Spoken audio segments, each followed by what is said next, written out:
नमस्कार, आप देख रहे हैं जोहार झारखंड। आपके साथ मैं हूं शिप्रा झा। बुलेटिन की शुरुआत करेंगे इस वक्त की बड़ी खबर के साथ। रांची से बड़ी खबर मिल रही है, जहां विधायक का पीए बनकर ठगी का मामला सामने आया है। पैसे की मांग करने का आरोप लगा है। लालपुर थाने में इस पूरे मामले को लेकर एफआईआर दर्ज करा दी गई है। आपको बता दें, विधायक सीपी सिंह ने एफआईआर दर्ज कराई है। प्रज्ञा केंद्र के संचालक से पैसे मांगे गए हैं। तो इस वक्त की बड़ी खबर आपको रांची से बता दें, जहां जानकारी मिल पा रही है कि विधायक का पीए बनकर ठगी की गई है। पैसे की मांग करने का आरोप लगा है और लालपुर थाने में इस पूरे मामले को लेकर एफआईआर दर्ज करवा दी गई है। विधायक सीपी सिंह ने एफआईआर दर्ज कराई है।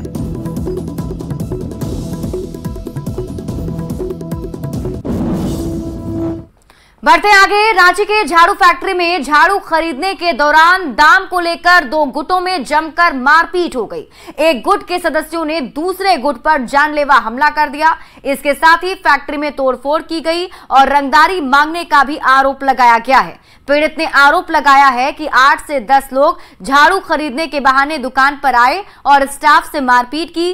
पूरी घटना सीसीटीवी कैमरे में भी कैद हो गई है। इसके आधार पर अब रांची पुलिस की टीम छानबीन करने में जुट गई है। ये सीसीटीवी फुटेज भी आपके टीवी स्क्रीन पर आपको दिखा रहे हैं, जिसमें आप देख सकते हैं किस तरीके से एक व्यक्ति को 4 लोग घेर कर पीटते हुए नजर आ रहे हैं।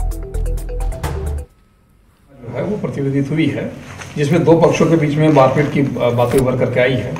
फिलहाल हम लोग दोनों कांडों में हम लोगों ने कांड दर्ज करके हम लोग जो है इसमें अनुसंधान कर रहे हैं और रांची पुलिस निष्पक्ष तरीके से जो भी दोषी होंगे उनके विरुद्ध में कड़ी कार्रवाई की जाएगी। रांची के बीजेपी कार्यालय में आत्मनिर्भर भारत के संकल्प को साकार करने के लिए पीएम विश्वकर्मा योजना पर सेमिनार किया गया। इस मौके पर बीजेपी प्रदेश अध्यक्ष बाबूलाल मरांडी ने पीएम के नेतृत्व में देश को आत्मनिर्भर और मजबूत बनाने का संकल्प दोहराया। साथ ही सबका साथ, सबका विकास और सबके प्रयास पर भी जोर दिया गया। तो हमें उनको निश्चित रूप से जोड़ना, वो हमारे छूटे नहीं। और नहीं तो फिर कार्यकर्ता फिर बोलने लगते हैं बारदारी योजना में इतना मिला, हम लोगों को क्या लाभ है, कहीं कोई तो मिलता नहीं है, और ये बोलते रहते हैं कार्यकर्ता। तो हमारा कहना है कि इतनी अच्छी योजना है तो हमें ये बोलने का भी अवसर नहीं मिलेगा और उन सब लोगों को हम काम में दिला देंगे, काम नहीं कर पाएगा। तो मैं इतना ही कहूंगा कि आप सब लोग यहाँ से जाने के बाद आप उसको युद्ध स्तर पर आप सब लोग करें। मेदिनीनगर के बेतला में आरजेडी की ओर से 2 दिवसीय ट्रेनिंग कैंप लगाया गया है और इस मौके पर पलामू, लातेहार और चतरा के आरजेडी कार्यकर्ताओं को प्रशिक्षण भी दिया गया। प्रदेश अध्यक्ष संजय सिंह यादव, उपाध्यक्ष रीना यादव, बिहार के आरजेडी नेता श्याम रजक समेत कई पार्टी नेताओं ने पदाधिकारियों और कार्यकर्ताओं को प्रशिक्षण दिया। इसके साथ ही उन्हें लालू प्रसाद का संदेश भी सुनाया गया। हालात है, युवाओं की बेरोजगारी है, इन सब हमारे आदरणीय नेता लालू प्रसाद जी का जो विचार है, इसका कार्यकर्ताओं का प्रशिक्षण दिया जा रहा है। ये पार्टी का उद्देश्य क्या था राष्ट्रीय जनता दल का, और जो 65 साल में जो गुमान नहीं था कांग्रेस को या जो भी हम समाजवादी पार्टी थी उनको गुमान नहीं था, वो 10 साल में हम भाजपा वालों के अंदर गुमान देख रहे हैं। 10 साल हो गया, अभी फिर हम जीतेंगे, तो वो उनका गुमान है। पाकुड़ के आजसू दफ्तर में पार्टी के नवनियुक्त उपाध्यक्ष अकील अख्तर का गर्मजोशी के साथ स्वागत किया गया। इस मौके पर अकील अख्तर ने बड़ी जिम्मेदारी मिलने पर आजसू अध्यक्ष सुदेश महतो को धन्यवाद दिया। इसके साथ ही अगले साल होने वाले लोकसभा और विधानसभा चुनाव में आजसू की जोरदार उपस्थिति दर्ज कराने का दावा किया। इस मौके पर उन्होंने गठबंधन सरकार पर भी जोरदार निशाना साधा। हमने अपना हमारा लीडर सुदेश महतो का बहुत शुक्रिया अदा किए हैं और उन्होंने आज पहला बार अपनी पार्टी में इतना लोगों को जोड़ा है जो इससे पहले नहीं था।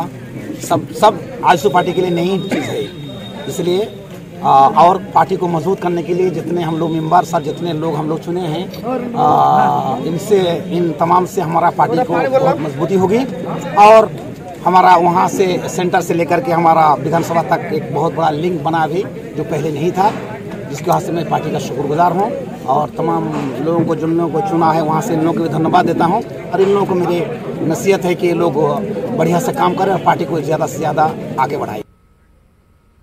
धनबाद के SNMMCH के 135 सफाई कर्मचारियों ने हड़ताल खत्म कर दी है। देर शाम ADM अस्पताल अधीक्षक और श्रम अधीक्षक से बातचीत के बाद सफाई कर्मियों ने आंदोलन को वापस लेने का ऐलान कर दिया है। ऐसे में अस्पताल की चरमराई सफाई व्यवस्था बहाल हो गई। वेतन बढ़ाने की मांग को लेकर ये कर्मचारी गुरुवार से हड़ताल पर थे। इसके चलते SNMMCH में साफ सफाई का काम ठप पड़ गया था। इसके चलते मरीज, परिजन और डॉक्टर बेहद परेशान थे। अस्पताल के वार्ड में गंदगी का अंबार लग गया था, पर अब हालात सामान्य हो गए हैं। वहीं कंपनी ने सफाई कर्मचारियों को जल्द ही वेतन बढ़ाने का आश्वासन दिया है। तो यह हिदायत दी गई थी कि आप लोग जो है सारी व्यवस्था को सुधार लीजिए। कंपनी थोड़ी सी इसमें नाकाम हुई है, लेकिन अभी कंपनी को आश्वासन दिया गया कि हम लोग ठीक कर लेंगे। अगर कंपनी के द्वारा ठीक नहीं किया जाता है तो हम लोग जो है इसमें जो है जो मुख्य नियोजक है, मान के चलिए अधीक्षक महोदय जो है हॉस्पिटल के, वो मुख्य नियोजक के रूप में आते हैं, ये उनकी लायबिलिटी हो जाएगी, वो मजदूरों का भुगतान करें। तो हम लोग उम्मीद करते हैं कि कॉन्ट्रैक्टर ऐसा नौबत नहीं आने देंगे, क्योंकि अगर ऐसा नौबत आता है तो फिर इनको ब्लैकलिस्ट करने का भी नौबत आता है। हमारे पास कुछ स्थायी कर्मचारी जो पहले के थे बहुत कम है, कुछ उनसे मदद ले रहे हैं, वार्ड वाइज से जो मदद हो सकता है वो मदद ले रहे हैं, लेकिन उम्मीद तो नहीं पर है। रिक्वेस्ट इनको कर रहे हैं, समझा रहे हैं, इनको दोनों को समझा रहे हैं कि किसी का हक नहीं मारा जाए। धनबाद जिले का सबसे बड़ा सरकारी अस्पताल SNMMCH में 3 दिनों से सफाई व्यवस्था पूरी तरीके से चरमराई हुई थी। यहां पर आउटसोर्सिंग सफाई कर्मी वेतन बढ़ोतरी की मांग को लेकर 3 दिनों से हड़ताल पे थे और यही कारण है कि अस्पताल में पूरी तरीके से सफाई व्यवस्था चरमरा गई थी। अपने वेतन बढ़ोतरी को लेकर सफाई कर्मी लगातार विरोध प्रदर्शन कर रहे थे। आज सफाई कर्मियों के साथ ADM, लॉ एंड ऑर्डर, अस्पताल अधीक्षक, लेबर सुपरिटेंडेंट और सफाई कर्मियों के बीच में वार्ता हुई। वार्ता सकारात्मक होने के बाद सभी सफाई कर्मियों ने अपने हड़ताल को वापस ले लिया है और इसके साथ ही सभी काम पर लौट गए हैं। अब सफाई कर्मियों के काम पर लौटने से अस्पताल में जो सफाई व्यवस्था चरमराई हुई थी अब वह ठीक हो जाएगी। संजय गुप्ता, न्यूज़ 18 धनबाद।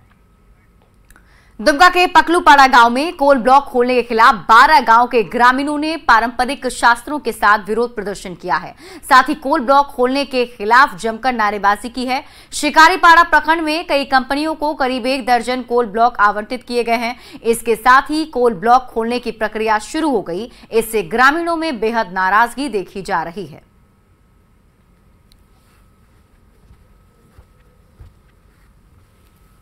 ग्रामीणों ने सभी ने मतलब ये किया है कि हम लोग कोलियारी खोलने नहीं देंगे, हमारा जंगल हमारा जमीन बस। और ऐसे मतलब कंपनी अगर घुसेगा तो 10-15 आदमी को नौकरी दिया जाएगा, बाद बाकी सब फोटा जाएगा। तो आप लोग क्या चाहते हैं? हम लोग चाहते हैं कि कोलियारी नहीं खोलने देंगे। वेस्ट बंगाल में डंपिंग खोला जाता है और बहुत जगह में कि अभी कोयला खदान भी खोलता है, तो हम लोग चाहते हैं कि कोयला खदान भी नहीं खोलने देंगे और डंपिंग भी नहीं होने देंगे। और जिस लोगों ने छोड़ा है डंपिंग करने के लिए उन लोग को भी जाके हम लोग कब्जा करेंगे। पाकुड़ में बढ़ती ठंड और शीतलहरी के बीच प्रमुख चौक चौराहों पर अलाव जलने लगे हैं। डीसी मृत्युंजय वर्णवाल के निर्देश पर सभी बीडीओ और सीओ की ओर से पाकुड़ के शहरी और ग्रामीण इलाकों में अलाव जलाए जा रहे हैं। ऐसे में पाकुड़ वासियों को बड़ी राहत मिली है। कितने दिनों से ठंड बढ़ी है इधर? कल से आज से ज्यादा बढ़ गया है, कल से कम था। अच्छा, अभी क्या कर रहे हैं आप लोग? अभी लकड़ी जला रहे हैं। अच्छा, व्यवस्था कर रहे हैं, सबको वही कर रहे हैं। यानी ठंड बढ़ी है? ठंड बढ़ी है, लग रहा शीतलहरी है और प्रशासन की तरफ से आग का व्यवस्था किया गया, हम लोग आनंद ले रहे हैं। अच्छा, कब से ठंड बढ़ी है इधर? 3-4 रोज से बढ़ा है। ठंड अधिक है? ठीक है, अधिक ठंडा है। वहीं झारखंड सीआईडी ने करीब 50 करोड़ रुपए की धोखाधड़ी करने वाले गिरोह का खुलासा करते हुए 5 अपराधी को गिरफ्तार कर लिया है। यह गैंग बड़े शातिर अंदाज से रामगढ़ और पतरातू में सैकड़ों सीसीएल कर्मचारियों से ठगी कर चुका है। सीआईडी के अनुसार कर्ज दिलाने के नाम पर यह गैंग पहले ब्लैंक चेक ले लिया करता था, इसके बाद उनके खातों से सारी रकम उड़ा लेता था। इस गैंग के सदस्य खुद को एसबीआई का कर्मचारी बताकर भोले भाले लोगों को झांसे में ले लेते थे। इस गैंग के पास से 4 मोबाइल, 1 लैपटॉप और कई कागजात जब्त किए गए हैं। जगह से मोबाइल, लैपटॉप और फिर कंप्यूटर के और दूसरे उपकरण, कुछ कागजात, बैंक के लोन के कागजात, ब्लैंक चेक्स, ये सब चीजें वहां पे बरामद हुई, जिससे स्पष्ट हुआ कि इस काम में वो लोग पूरी तरह से संलिप्त थे। जो आगे फर्दर अभी हम लोगों को जानकारी मिली है कि इन लोगों ने कम से कम 500 लोगों को ठगा है और सारे लोग जो हैं उस क्षेत्र में सीसीएल और सीएमपीटीआई के एम्प्लॉइज हैं और लोग लोन कराने के बाद इनके जाल में फंस जाते थे और उसके बाद ये लगातार उसके बाद दूसरा लोन लेना और फिर एक तरीके से दबंगई उनका था। ये अपने आप को डायरेक्ट सेलिंग ऑफिसर के रूप में बताता है, जो बैंक का डिजिटल प्रोडक्ट्स है उस प्रोडक्ट्स को जनता तक पहुंचाने के लिए हम लोग प्राधिकृत है करके बोल के direct DSO, direct selling officer करके अपने आप को बोलता है, जबकि ऐसे कोई स्कीम नहीं है, ऐसे कोई ऑफिसर जो है प्राधिकृत। किसी एक बैंक का या सभी? एक बैंक,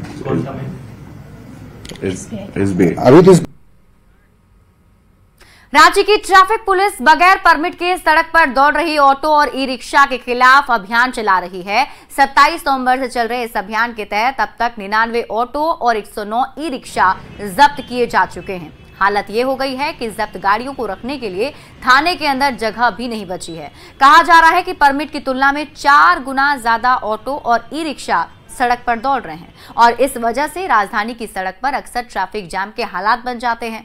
ट्रैफिक पुलिस की सख्ती से ऑटो ड्राइवर में हड़कंप है। ऑटो हैं और ई रिक्शा हैं जो कि बिना परमिट के मूव कर रहे हैं, जिनके कारण मुख्य चौक चौराहे पर जाम भी लगा रहता है और ये नियम विरुद्ध भी है। इस संबंध में ट्रैफिक पुलिस के द्वारा लगातार कार्रवाई की जा रही है और इस कार्रवाई को पिछले 3-4 सप्ताह से और स्टेप अप किया गया है और कड़ाई से इम्प्लीमेंट किया जा रहा है और प्रत्येक सप्ताह हम लोग लगभग 70-80 ऑटो रिक्शा या ई रिक्शा को जब्त कर रहे हैं और उस पर कार्रवाई कर रहे हैं। इसमें जुर्माना का जो भी प्रावधान है। बस कोकर चौक से वो खेलगांव जो मैच चल रहा ना, तो वो लड़की लोग आई हुई थी तो बोली कम से कम हम लोग को छोड़ दीजिए, तो हम बोले भी कि नहीं जा सकते हैं, पर वो बहुत ज्यादा फोर्स करने लगी, भैया छोड़ दीजिए ना, हम लोग को ऐसा है वैसा स्टेशन का गाड़ी पकड़ना है, तो उसके लेके हम चले गए। आगे चेकिंग चल रहा था, उसी बीच में पकड़े गए। रांची पुलिस ने पिछले दिनों तुपुदाना में नाबालिग बच्ची से हुए गैंग रेप की घटना का खुलासा कर दिया है और इसके साथ ही मामले में शामिल सभी 6 आरोपी पकड़े गए हैं। रांची पुलिस ने स्पीडी ट्रायल के जरिए इन सभी आरोपी को जल्द से जल्द सजा दिलाने का दावा भी किया है। पिछले 9 दिसंबर की रात खूंटी की इस बच्ची को बाइक और मोपेड सवार अपराधियों ने अगवा कर लिया था और तुपुदाना के हुलहुंड ले गए थे। वहां एक आरोपी ने बच्ची से दुष्कर्म किया। पीड़ित के बयान पर हटिया डीएसपी के नेतृत्व में बनी एसआईटी ने जांच शुरू की और 6 आरोपी को पकड़ लिया गया। इसमें से 4 आरोपी नाबालिग हैं। लड़की के द्वारा बताई गई कुल 8 लोगों पे एफआईआर दर्ज किया गया था, लेकिन लड़की को पूरी तरह से जब हम लोगों ने इस पूरा अनुसंधान को जांचा है तो कुल मिलाकर 6 लड़के की ही घटना में शामिल होने की बात उभर कर आई है। 6 लड़के ही घटना के समय उपस्थित थे, क्योंकि लड़की एफआईआर में एक सिर्फ सुनी हुई आवाज और सुनी हुई नाम पर उसने उसका नाम बताई है जो एफआईआर में दर्ज है। फिलहाल अभी इस घटना को खुलासा पुलिस के द्वारा की गई है। सभी 6 लड़के की गिरफ्तार 4 लड़के जो है इसमें नाबालिग हैं जिन्हें निरुद्ध किया गया है, 2 लड़के बालिग हैं, उन्हें गिरफ्तार करके न्यायिक हिरासत में भेजा जा रहा है। अभी कुल मिलाकर के इस घटना को उद्भेदन हो गया है। सभी पुलिस की जितनी भी अनुसंधान के लिए जो विशेष तथ्य हैं उनको माननीय न्यायालय के समक्ष जो है विधिवत हम लोग रखने का काम करेंगे। पश्चिमी सिंहभूम में मंझारी के प्लेग्राउंड में आपकी योजना आपकी सरकार का कैंप लगा और इस मौके पर मुख्यमंत्री हेमंत सोरेन ने सिंहभूम वासियों को करोड़ों रुपए की विकास योजना की सौगात दी।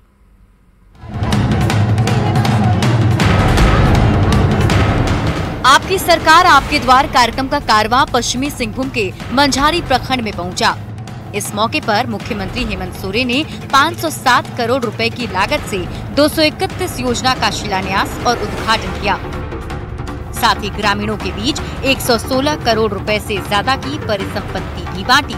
सीएम ने घर घर तक हर योजना का लाभ पहुंचाने का वादा किया। हमने ये तय किया कि ये सरकार हेडक्वार्टर से नहीं, एयर कंडीशन कमरे से नहीं, गांव से चलेगा। और 20 साल में पहली बार पदाधिकारी आपके गांव-गांव, दरवाजे-दरवाजे में घूमकर शिविर लगाकर आपके छोटे बड़े समस्याओं का समाधान कर रहा है। अपने संबोधन में मुख्यमंत्री ने अबुआ आवास, सावित्रीबाई फुले और गुरुजी क्रेडिट कार्ड समेत कई योजना का जिक्र किया। साथ ही कहा कि बेटियां बोझ नहीं है, सरकार उनकी पढ़ाई लिखाई से लेकर करियर बनाने तक का खर्च उठाने को तैयार है। यही नहीं, उन्होंने झारखंड के हर गरीब परिवार को 3 कमरों का अबुआ आवास देने का भी ऐलान किया। फिलहाल पहले चरण में 8 लाख गरीबों को घर मिलेगा। सभी गरीबों को आश्वस्त करना चाहते हैं, मैं हर हाल में हर गरीब को आवाज दूंगा, चाहे वो 8 लाख हो, चाहे वो 10 लाख हो, 1 साल हो, 2 साल हो, 3 साल हो, 4 साल लग जाए, 5 साल लग जाए और पैसा हमें जुटाना पड़े, जुटा करके हर गरीब को एक ऐसा आवास देंगे जो पहले दिल्ली वाला सरकार 2 कमरे का आवास देता है और 1.25 लाख का आवास मिलता है, 1,30,35,000 रुपए का, 1.5 लाख का कितना, वो 2 कमरे का आवास देता है। लेकिन मैं आपको 3 कमरे का आवास देने के लिए हमने योजना बनाई। इस मौके पर मुख्यमंत्री हेमंत सोरेन विपक्ष की पूर्ववर्ती सरकारों पर भी हमला करना नहीं भूले। उन्होंने कहा कि पिछली सरकारों ने झारखंड के विकास की नींव को कमजोर कर दिया, पर उनकी सरकार समाज के हर तबके तक विकास योजना का लाभ पहुंचाने के लिए पूरी तरह से प्रतिबद्ध है। संजय सिन्हा, न्यूज़ 18 चाईबासा।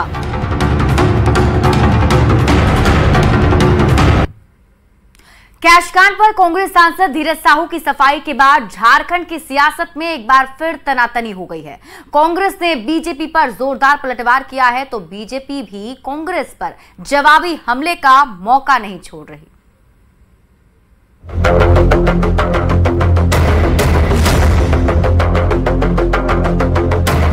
कांग्रेस सांसद धीरज साहू के घर से 351 करोड़ रुपए कैश बरामदगी को लेकर झारखंड की सियासत गर्माती जा रही है। बीजेपी की ओर से लगातार हो रहे हमलों के बीच जैसे ही कांग्रेस सांसद धीरज साहू ने चुप्पी तोड़ी और एक एक पाई का हिसाब किताब देने का दावा किया, कांग्रेस को बीजेपी के खिलाफ जवाबी हमला करने का सुनहरा मौका मिल गया। लेकिन चूंकि धीरज प्रसाद साहू कांग्रेस के सांसद हैं, इसलिए उनको और कांग्रेस को बदनाम करने का भारतीय जनता पार्टी के द्वारा इस तरह का षड्यंत्र और साजिश रचा गया था कि ये धीरज साहू है, धीरज साहू है, जबकि हम लोग बराबर इस बात को कह रहे हैं कि सिर्फ धीरज साहू का पैसा कह देना यह बिल्कुल मुनासिब नहीं है। तो अब धीरज साहू ने भी इस बात को सामने आकर के कहा है, तो अब इसकी जांच हो। हुआ पैसा रखना गलत बिल्कुल है पूरा। तो हमको लगता है कि इसमें अब कई तरह का बयान, कोई बोलता है कि आप ईडी जांच कराइए, सीबीआई जांच कराइए, बोलने लगता है भाजपा वाला एडी लगा के बोल रहा है पूरा। तो भूल गए हो क्या उनके पास में तुम्हारा। ओडिशा, झारखंड और पश्चिम बंगाल के कई ठिकानों पर पिछले दिनों आयकर विभाग की ओर से करीब 1 सप्ताह तक छापा मारा गया था। इस दौरान नोटों का पहाड़ खड़ा हो गया था। नोट गिनते गिनते कई मशीन खराब हो गई। काउंटिंग करते करते बैंक कर्मचारियों के पसीने छूट रहे थे और बीजेपी को कांग्रेस के खिलाफ वार करने का करारा अवसर मिल गया। किसी राजनीतिक दल के नेता या उसके परिवार से जुड़े हुए इतनी बड़ी नगद राशि मिलना अब तक ऐसा नहीं, हाल के बरसों में नहीं देखा गया था और इसलिए ये देश को बताना पड़ेगा। और जांच एजेंसियां तो अपना काम कर ही रही है, अच्छा है, उन्होंने इस प्रकार का बात कहा है तो अच्छा है। बहुचर्चित कैश कांड पर कांग्रेस सांसद धीरज साहू के ताजा जवाब से चारों ओर से घिरी कांग्रेस को जवाब देने का मौका मिल गया है। इस पर सियासत भले ही गर्मा रही हो, लेकिन बीजेपी ने साफ कर दिया है कि जो भ्रष्टाचार करेगा उसे सजा जरूर मिलेगी। गौरव झा, न्यूज़ 18 रांची।